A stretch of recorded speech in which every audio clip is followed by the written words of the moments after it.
आइए, आपका फिर से स्वागत है मेरे YouTube चैनल लिटरेचर कल्चर और म्यूजिक में। आज भाग 4 हम प्रस्तुत करेंगे। पहले हम पद का गायन करेंगे और उसके बाद उसका अर्थ स्पष्ट करेंगे। राम लक्ष्मण और परशुराम संवाद में बहुत रोचक ये मोड़ है। यहाँ पर लक्ष्मण और परशुराम के बीच में धनुष टूटने पर तर्क वितर्क हो रहा है। लक्ष्मण हर बार परशुराम को बहुत व्यंग्यात्मक जवाब देते हैं और परशुराम तिलमिला उठते हैं। बात हद से ज़्यादा बढ़ गई है। और साथ ही तुलसी यह भी सीख देते हैं कि जब दो व्यक्तियों के बीच में किसी बात पर तर्क वितर्क होता है तो भाषा बहुत महत्वपूर्ण होती है। वही व्यक्ति महान होता है जो मतभेद होते हुए भी भाषा की मर्यादा बनाए रखता है। तो आइए पद का गायन करते हैं।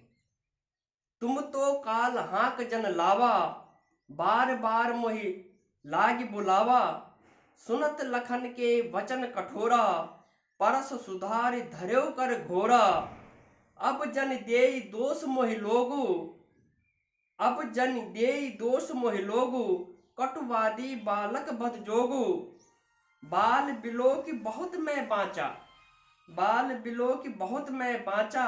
अब यह मन निहार भा साँचा। और परशुराम के ऐसा कहने पर बीच में तुरंत हस्तक्षेप किया विश्वामित्र ने। और देखिए उनकी भाषा देखिए। कौशिक कहा क्षमा हो अपराधु, बाल दोष गुण गनाहि न साधु। उतर देत छोड़े बिनु मारे। फिर से परशुराम कहते हैं, उतर देत छोड़े बिनु मारे। केवल कौशिक शील तुम्हारे, नत ये काट कुठार कठोरे। गुरह उरन हो श्रम थोरे। लक्ष्मण और परशुराम के बीच में संवाद तर्क वितर्क जो है बहुत गंभीर स्थिति में है। लक्ष्मण के कहने पर बड़े क्रोधित हुए हैं परशुराम और कहते हैं कि लक्ष्मण, ऐसा लग रहा है कि तुम्हारे पर काल सवार है, इसीलिए तुम बार बार मुझे अपनी ओर बुला रहे हो, मुझे क्रोध दिला रहे हो। और लक्ष्मण के बहुत कठोर वचनों को सुनकर, सुनत लखन के वचन कठोरा, लक्ष्मण के कड़वी बात को सुनकर, उसकी व्यंग्यात्मक बातों को सुनकर परशुराम अपने फरसे को जो है उस पर धार लगाने लग गए। निश्चित रूप से उनके मन को बड़ी पीड़ा हुई है और उन युद्ध में निर्णायक स्थिति में जाने के लिए तैयार हैं।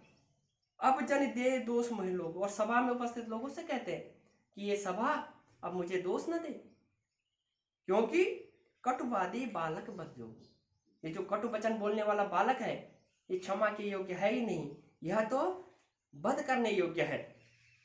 बाल बिलो की बहुत मैं बाँचा।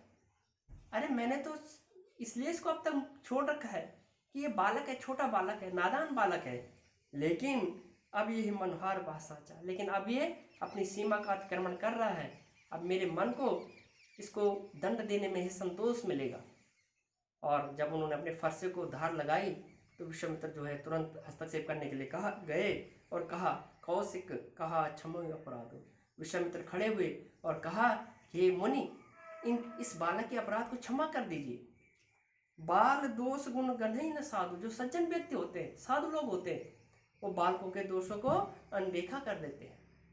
बहुत बड़ी सीख है कि सज्जन व्यक्ति बालकों के दोष को अनदेखा कर देते हैं। फिर परशुराम उत्तर देते हैं, उतर देत छोड़े बिन मारे, केवल कौशिक शील तुम्हारे। हे विश्वामित्र, अगर मैंने इसको अभी तक छोड़ रखा है, मृत्युदंड से इसको छोड़ रखा है, तो केवल तुम्हारे व्यवहार के कारण छोड़ रखा है, क्योंकि तुम मेरे परिचित हो, इसलिए मैंने इस बालक को, कटु वचन बोलने वाले बालक को अभी तक जो है जिंदा छोड़ रखा है। नत यही काट कुठार कठोरे, गुरहि उरई को श्रम थोड़े। नहीं तो मैं इस बालक का बहुत शीघ्रता से वध कर देता, अपने फरसे से इसका वध कर देता और अपने गुरु के ऋण से मुक्त हो जाता। शिव को वो अपना गुरु मानते हैं, शिव के धनुष तोड़ने वालों को उनका अपराधी परशुराम मानते हैं और कहते हैं कि जिसने शिव का धनुष तोड़ा, मैं उसका वध करके और इस कटुवादी बालक का वध करके अपने गुरु के ऋण से भी बहुत शीघ्र मुक्त हो जाता।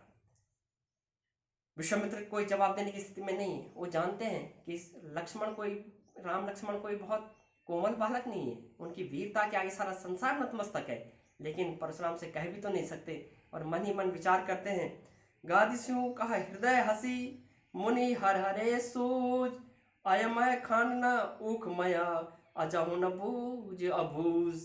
विश्वामित्र मन ही मन सोचते हैं कि इस परशुराम ऋषि को सब जगह अपनी ही अपनी वीरता दिखाई दे रही है। कहते हैं कि सावन के अंधे को हर जगह हरा ही हरा दिखाई दे रहा है। यही बात वो कहते हैं कि परशुराम को भी सिर्फ अपनी अपनी वीरता दिखाई दे रही है।